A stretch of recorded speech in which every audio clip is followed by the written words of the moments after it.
അധിനിവേശ രാജ്യം പട്ടിണിക്കിട്ടുകൊല്ലുന്ന നമ്മുടെ ഫലസ്തീനികൾക്ക് വേണ്ടി ഭക്ഷ്യവസ്തുക്കൾ കുപ്പികളിൽ നിറച്ച് കടലിൽ എറിഞ്ഞു കൊടുക്കുകയാണ് ഈജിപ്തുകാർ.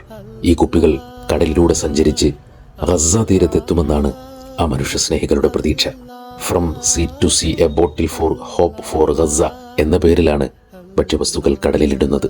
1-2 ലിറ്ററിലുള്ള കുപ്പികളിൽ ധാന്യങ്ങളും അരിയും പരിപ്പും മറ്റ് ഡ്രൈ ഫ്രൂട്ട്സുമാണ് നിറയ്ക്കുന്നത്. അള്ളാഹുവിൽ ഭരമേൽപ്പിച്ച് അള്ളാഹുവിന്റെ നാമം ചൊല്ലി അവർ കടലിലേക്ക് എറിയുകയാണ്. പോർട്ട് സെയ്ദിൽ നിന്നോ ദമിയത്രയിൽ നിന്നോ ക്യാനുകൾ കടലിലിട്ടാൽ ഏകദേശം 72-90 മണിക്കൂറിനുള്ളിൽ അവ ഗസയിൽ എത്തുമെന്നാണ് വിലയിരുത്തുന്നത്.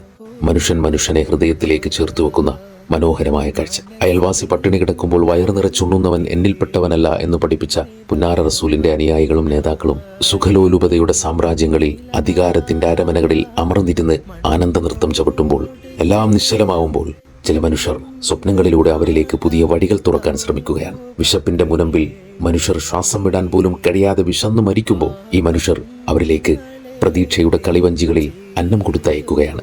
ഒരിക്കൽ ഇതേ ഈജിപ്തിൽ നിന്ന് ഒരുമ്മ നൈലിന്റെ ഒഴുകുന്ന ഓളങ്ങളിലേക്ക് ഒരു കുഞ്ഞു പൈതലിനെ പെട്ടിയിലാക്കി ഒഴുക്കി വിട്ടിരുന്നുവല്ലോ. നൈലിന്റെ ഓളപ്പരപ്പിൽ കിടന്ന് താരാട്ട് കേട്ട് ആ പിഞ്ചു പൈതൽ ആ ഉമ്മയുടെ പ്രതീക്ഷ പോലെ അതിന്റെ ഏറ്റവും മനോഹരമായ തീരത്തെ തൊട്ടിരുന്നുവല്ലോ. പ്രതീക്ഷയുടെ മനുഷ്യർ ആ സ്വപ്നങ്ങൾ വീണ്ടും കാണുകയാവും. മനുഷ്യരെ, നിങ്ങളുടെ പ്രതീക്ഷകൾ തീരം തൊടട്ടെ. നിങ്ങൾ കൽബിൽ സ്നേഹപൂർവ്വം വേവിച്ചെടുത്ത അന്നം ഗസയുടെ വയറുകൾക്ക് ആശ്വാസമാവട്ടെ.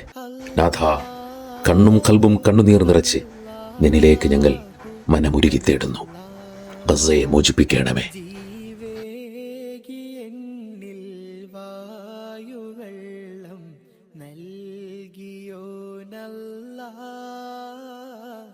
ശുക്രോതിടാതെ നിന്റെ മണ്ണിൽ ഞാൻ നടന്നു.